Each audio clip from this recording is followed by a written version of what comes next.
Bismillahirrahmanirrahim. Assalamualaikum warahmatullahi wabarakatuh. Pada kesempatan kali ini kita akan mengulas isu yang tengah menjadi perbincangan publik, yaitu rancangan Undang-Undang Tentara Nasional Indonesia atau RUU TNI. Isu ini semakin mengemuka setelah pemerintah dan DPR menggelar rapat pembahasan RUU TNI di sebuah hotel berbintang. Muncul kekhawatiran bahwa RUU ini berpotensi menghidupkan kembali sistem difungsi ABRI yang pernah diterapkan sebelumnya. Poin pertama yang harus kita kenali adalah latar belakang difungsi ABRI. Sebelum kita mendalami lebih lanjut, mari kita kilas balik mengenai apa yang dimaksud dengan difungsi ABRI.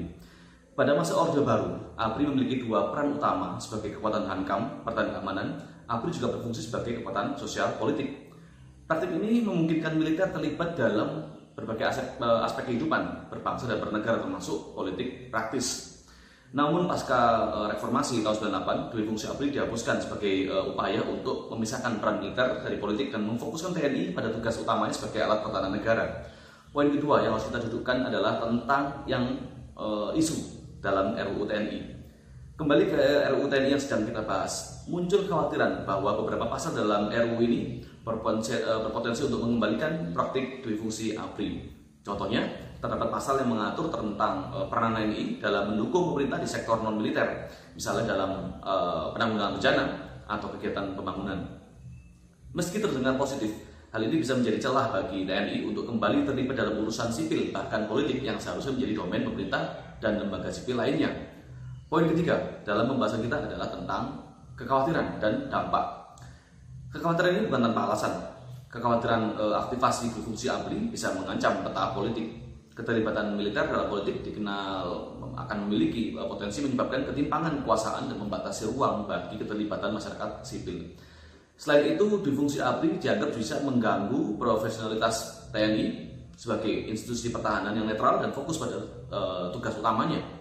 Poin keempat adalah mengenai opini atas pembahasan RUU TNI.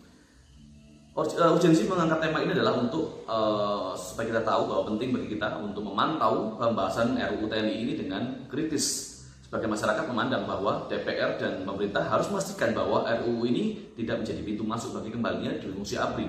RUU TNI harus dirancang untuk memperkuat peran TNI sebagai alat pertahanan negara. Peran aktif masyarakat, termasuk kontribusi dari para ahli dan organisasi masyarakat sipil, juga sangat penting untuk memastikan bahwa RUU ini benar-benar mencerminkan kepentingan umat. Bagaimana dalam pandangan Islam? Kekuatan militer dan fungsi politik memiliki peran dan tanggung jawab yang berbeda, namun keduanya dapat berjalan seiringan selama tetap mengedepankan prinsip keadilan, kesejahteraan umum, dan kepatuhan terhadap hukum syariah.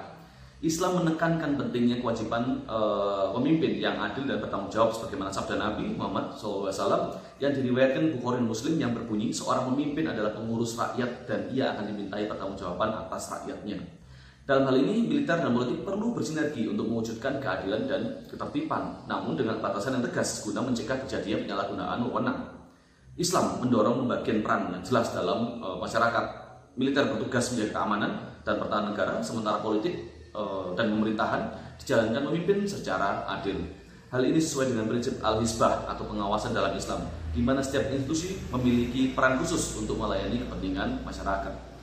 Islam menghindari penyalahgunaan kekuasaan termasuk dalam militer dan politik, sebagaimana dalam firman Allah surat An-Nahl ayat 90 yang berbunyi, sesungguhnya Allah menyuruh kamu untuk berlaku adil dan berbuat kebajikan. Dalam sejarah Islam terdapat contoh yang di mana militer dan politik berjalan seiring, seperti pada masa Khulafaur Rasyidin. Kesimpulannya adalah Islam tidak melarang militer untuk terlibat dalam politik secara mutlak, namun menekankan pentingnya batasan yang jelas, keadilan, kesejahteraan umum.